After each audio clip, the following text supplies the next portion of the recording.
What's up, guys? Tuned in to another show of Full Value. I'm your host, Kobe Williams, and we're back at it again. Today is Monday. I hope you guys tuned in to that Friday show. That show was pretty lit. We had a couple winners, we had a couple losers, but it's always more winners than losers over here. So if you didn't subscribe, you subscribe already. Share with your friends. Tell everybody that's not on it. Come on. Free picks for you guys. And like I was telling you guys last week, the NFL package is coming out soon for the season. So if you guys want your NFL picks for the weekend in your emails, all that, just send me a little DMs to inquire what's going on and more information. I'm here. I'm friendly. Just hit me up. We got a source slate today. We got MLB, no WNBA, no CFL. So we could really go in depth in a few games. I like a few games, but we'll break down everything, and I'll give you guys the plays. So without further ado, let's jump right into it. We have the first game we're gonna go with. We got Cincinnati against Washington. We got Freddie. He's the pitcher for Washington, and Del Delspec, his name Delscani. He's the pitcher for Cincinnati. Cincinnati is through 36 and 19 on the road. We got Washington that's 28 and 28 at home against the spread, 31 and 25 at home. And these guys right here, you could say Washington is obviously the better team, but Freddie, his last few outings, he's been giving up a few hits, and today they have them hella favorite.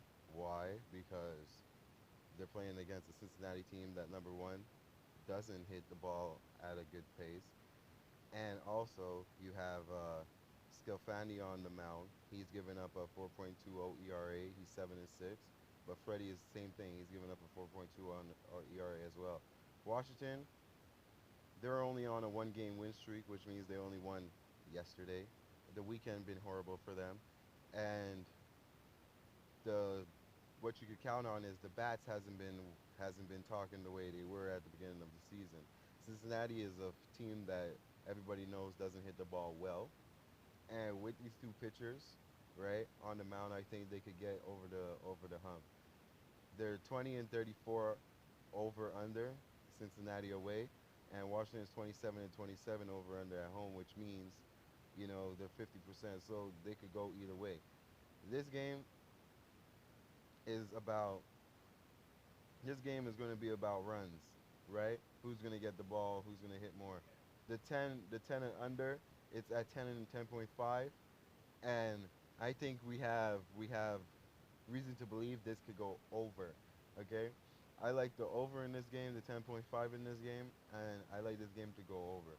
So the first play of the game, I think you'll get more juice for the over, and I think you it's better you get it than not, because hey, the under they're gonna rob you, right? Cincinnati been trending in the last 10 games, been trending to the over. They're 6-4 and over, 7-3, and Washington, who better to hit is a right-hander, which they like to hit right-handers, and get over the hump.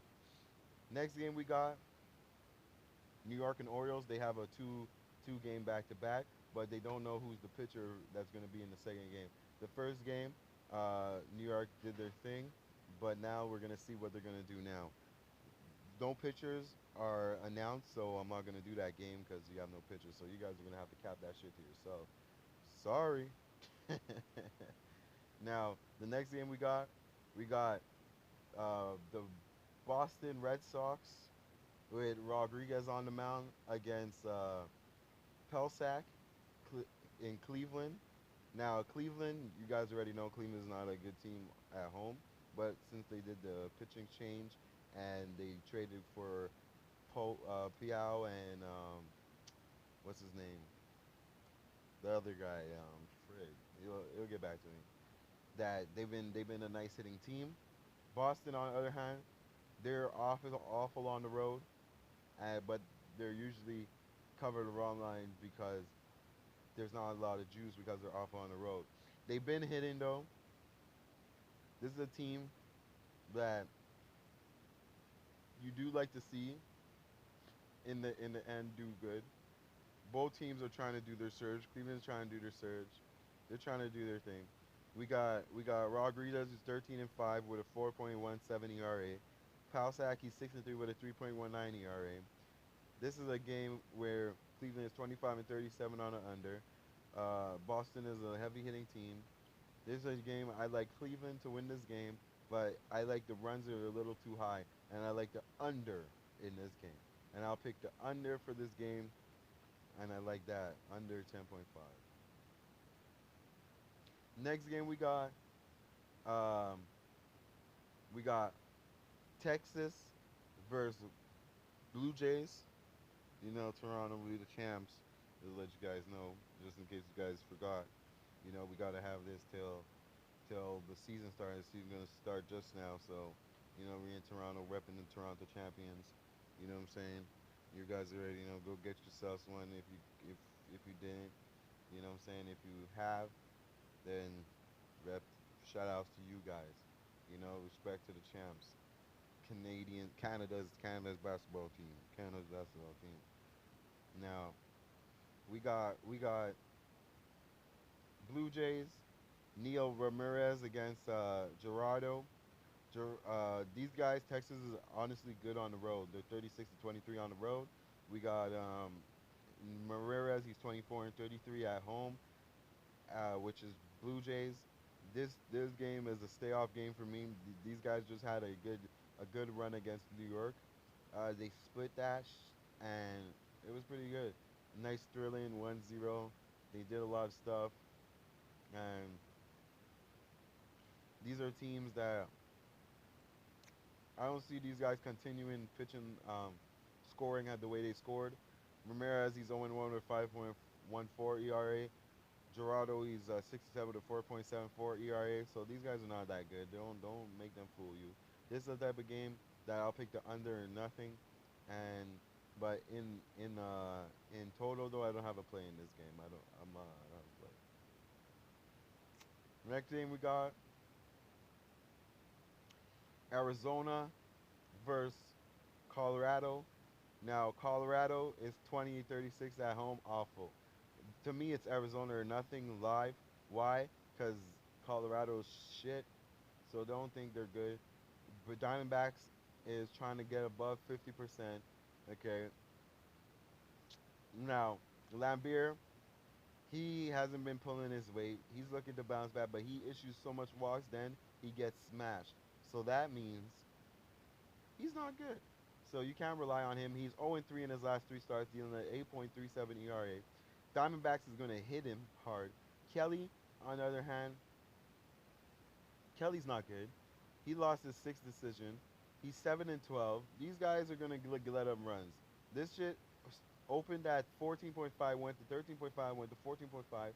The over/under in both these guys are 34-28 away for Arizona and 31-24, and you're in Coors Field. And I told you guys already, I would never ever bet an under in Coors Field. So if you're not gonna bet the over in this game, look to a side. A side I do like Arizona. I think they're going to win this game, and I think they win it in reasonable fashion. Houston versus White Sox. Greinke versus C's.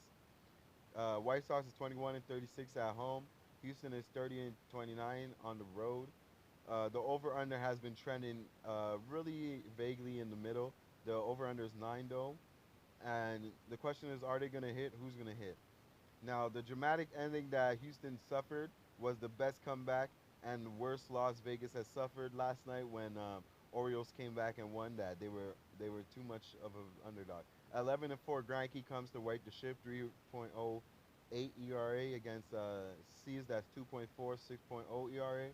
Although, right, I think Houston comes back and gives these guys a beating, but the juice is not good enough, meaning it's not worth my money to be betting Houston. And if Houston loses, I will be so pissed. The over/under, I would look to an over in this game, but official play, I don't have a play in this game. Next game, Pittsburgh versus Angels. We got An Angels team that's at home. That obviously everybody knows Angels plays better at home. But they're 29-28 at home, 27-30 at home on the run line. These guys are 24 and 36 on the road, but 32 and 28 on the run line. Pittsburgh. Kelly versus Suarez. Suarez. These guys been trending over lately. The over under been catching for us when we've been picking it. These are two type of pitchers that I would I would back. Like Kelly's reeling a 10.50 ERA. Suarez was reeling a 6.2 ERA. That went to 10.5 to 2.5. Angels should be able to whop these guys at home. I like Angels. They're on a two game win streak. Pittsburgh's on an 8 game losing streak, and I don't think that changes here tonight. And I like Angels in this game. Next game, last but not least, because we have a short day today, is the Padres against Tampa Bay. Now, Costello versus Lucias. Both these guys been trending over as well. San Diego's favorite in this one. Why? I don't know. 8 and over. Now, this is a game where we really have to see what's going on here. Castillo's 2-6 with a 3.5 ERA, which means Castillo's shit. Uh, Tampa Bay's on a winning streak. Padres on a 1 game losing streak. Lucias is a better pitcher. That's why Padres are favorite. Tampa Bay's 12-6 against San Diego, which means they yield a 50% rate. They won their last 7 games there, but they're underdogs today. I will go with Padres today as one of my picks. I'm not. I think Tampa Bay loses because that guy Kelly Castillo is shit. So my plays for today will be Padres, LA, under in the Cleveland game, under in the Toronto game, Washington. No, I can't be picking Washington. Over in the Washington game. So I have a play in all those games. The Padres, the LA, no play in the Houston game. Arizona, under in the Toronto, under in the Boston. I'm not gonna have a play in the Cincinnati game. So those will be my plays for today. Make sure you follow me on Twitter at kwilliams811. Make sure you follow the Instagram at kwilliams811. Make sure Kobe Williams. Make sure you hit that like button. Make sure you share. Make sure you tell all your boys, all your friends, your girls, women, children, whoever. Yo, it's easy. I just speak it out, and you guys go out there and mix and match and do that winning shit. You know what I'm saying? We're here. It's Monday. We're starting to start off this week good, and let's go into black. You know what I mean? Let's make sure we finish this and we beat that bookie tonight. I see you guys tomorrow. Peace.